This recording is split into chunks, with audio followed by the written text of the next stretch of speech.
મિત્રો આ જે નર છે ખારેકનો, તો એને અમે કઈ રીતે ખોલી અને પછી એને કઈ રીતે ખારેક ઉપર છંટકાવ કરીએ છીએ એ આખી પ્રક્રિયા હું તમને બતાવું.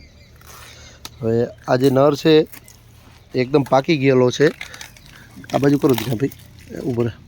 આને જ્યારે આ રીતે દબાઈએ ને તો આમાં અવાજ આવે તો ખબર પડે, કટ કટ બોલે ને પછી જ એને કપાય, નહીં તો કાચો નર કાપી લઈએ તો એનો પાવડર બનતો હોતો નથી. હવે આ પાકેલો નર છે એને અમે આ રીતે એની ઉપરની છાલ ઉતારી દીધી. હવે આ છે જો અંદરથી પાવડર પણ દીનાભાઈ હલાવજો ને, જો આ પાવડર પણ એનો પડે છે બરાબર. હવે આને અમે ડાળી કાપશું, ડાળી કાપો. હવે એક આ બીજો છે જે કુદરતી રીતે આ જે ઉપરની છાલ છે ઉતરી ગયેલી છે, મતલબ કે થોડો અમે લેટ લીધો છે પરંતુ સારો નર છે. જો એમાંથી પાવડર કેટલો બધો ઉડી રહ્યો છે. તો આના જે ફૂલ છે એને અમે ડાયરેક્ટલી છંટકાવ કરશું અને આને અમે સૂકવશું. આ રીતે બધા સળંગ સૂકવી કાપો જી આ રહી. અને પછી આ 2 કે 3 દિવસે સુકાઈ જાય એટલે પછી જો આ રીતના થઈ જતા હોય છે. આ છે એ જ્યાં સુધી આવા નળ મળે ત્યાં સુધી આવા જ છાંટીએ છીએ, પરંતુ જ્યારે આવા નળ હોય જે ડાયરેક્ટ છાંટી નથી શકાતા ત્યાં બેન આ રીતે સૂકવી નાખીએ છીએ. તો આમાં પાવડર પણ છે. આ રીતે આ પાવડર અગત્યની વસ્તુ છે. જો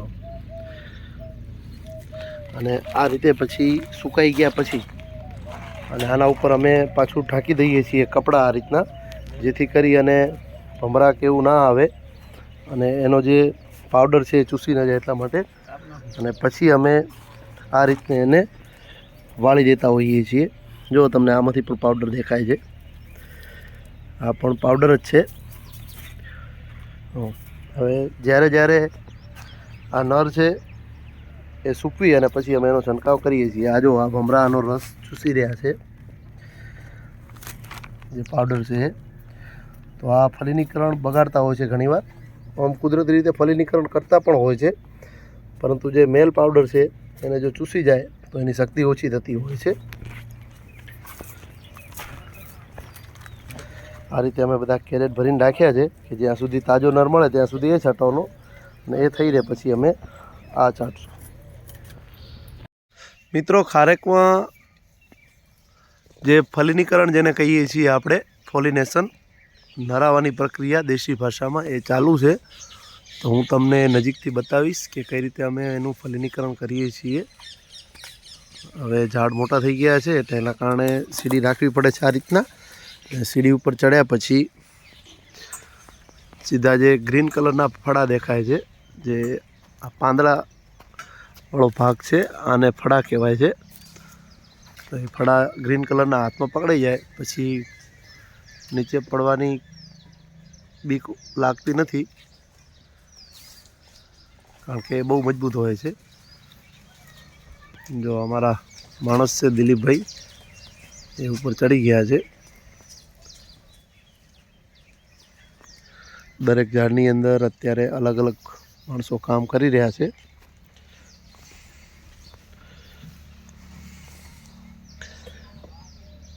પિયતનું કામ પણ આ બાજુ ચાલુ છે.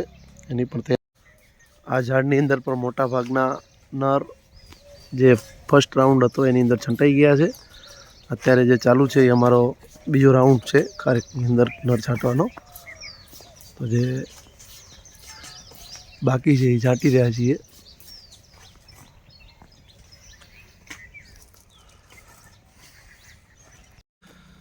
તો મિત્રો તમે આ જોઈ શકો છો, ફલિનીકરણની પ્રક્રિયા ચાલુ છે. અને આ જે હાથા દેખાઈ રહ્યા છે એ આજે બીજો ત્રીજો દિવસ છે એને ફૂટ્યા, અને વધુમાં વધુ 3 દિવસની અંદર એને નર છંટાઈ જવો જોઈએ. તો દિલીપભાઈ બતાવો કઈ રીતે નર છાંટો છો તમે એકદમ નજીકથી.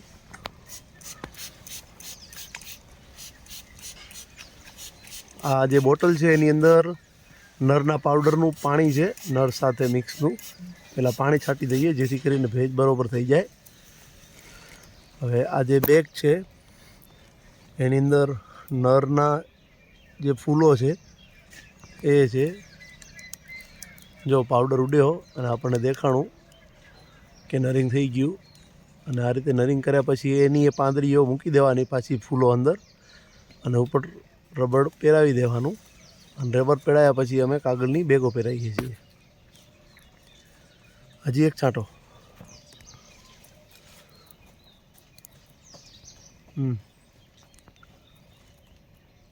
તો આ રીતે ફલિનીકરણ ખૂબ અગત્યની વસ્તુ છે ખારેકમાં. જો મિત્રો, ખારેકના ઝાડ ઉપર ચડ્યા પછી કેટલી બધી ઊંચી હોય છે ખારેક, તમે જોઈ શકો છો.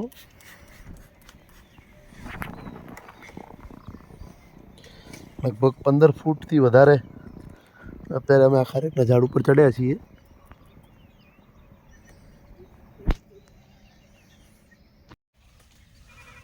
મિત્રો, ખેતીની અંદર સવારનું જે વાતાવરણ હોય છે એ બહુ જ આહલાદક હોય છે, અને ચારે બાજુ પક્ષીઓના અવાજ સંભળાઈ રહ્યા હોય છે,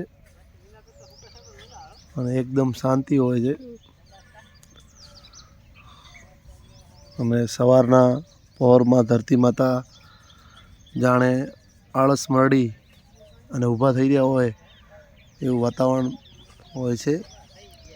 આને પ્રાકૃતિક ખેતી કહી શકાય, અને પ્રકૃતિના ખોળે પણ કહી શકાય. આ જે ફાર્મ તમે જોઈ રહ્યા છો, આની અંદર છેલ્લા 14 વર્ષથી અમે બિલકુલ ડીએપી, યુરિયા કે કોઈ પણ જાતનું પેસ્ટિસાઇડ નાખ્યું નથી. બિલકુલ ધરતી માતાને અમે બગડવા દેતા નથી. અને તમે આ જોઈ શકો છો કે જમીન કેટલી એકદમ પોચી છે અને ફળદ્રુપ છે. આ ખેતરની એક ખાસિયત છે અમારી કે વરસાદ ગમે એટલો પડે તો પણ આ ખેતરમાં બિલકુલ પાણી ભરાતું નથી. અને એનું એક જ કારણ છે કે કોઈ પણ જાતનું ડીએપી, યુરિયા કે કોઈ પેસ્ટિસાઇડ નથી વાપરતા. એના કારણે જ આ શક્ય બન્યું છે. તો મિત્રો, આપણે બધા ખેડૂત તરીકે આપણી ફરજ છે કે ધરતી માતાનું રક્ષણ કરીએ અને એને ઝેરમુક્ત બનાવીએ, અને લોકોનું સ્વાસ્થ્ય જળવાઈ રહે એવી આપણે ખેતી કરીએ તો કુદરત પણ રાજી રહેશે અને આપણી ધરતી માતા પણ બચશે. મિત્રો, મેં તમને જે નર બતાવ્યા એ નર છાંટવાવાળી અમારી ટીમ છે. ઈશ્વરભાઈ છે, સગાભાઈ છે, હિતેશ છે, દિલીપ છે, ભગવાનલાલ છે, ધનાભાઈ છે, મોહબ્બતબા છે, અને આ બધાનું ધ્યાન રાખે એવા અમારા દિનેશભાઈ છે. અત્યારે ચાનો ટાઈમ થઈ ગયો છે, બધા મોજથી ચા પી રહ્યા છે. બોલો ઈશ્વરભાઈ, કેમ છે? મજા છે. નર છંટાઈ રહ્યા એમ ને? હા, નરિંગ ચાલુ છે. કેટલા છાંટો છો રોજના? રોજના આખા દિવસના થઈને 200 જેવા છંટાય. એક જણો 200 જેવા છાંટે? 200-250. કાલે આપણે કેટલા હતા? 2000 ને એક હાથા છાંટ્યા હતા ને? 2001. અને પરમ દિવસે એના આગલા દિવસે 1785 હતા. તો મિત્રો, અત્યારે નર છાંટી રહ્યા છીએ અને લગભગ હવે 3-4 દિવસની અંદર 80% કામ પૂરું થઈ જશે નરિંગનું.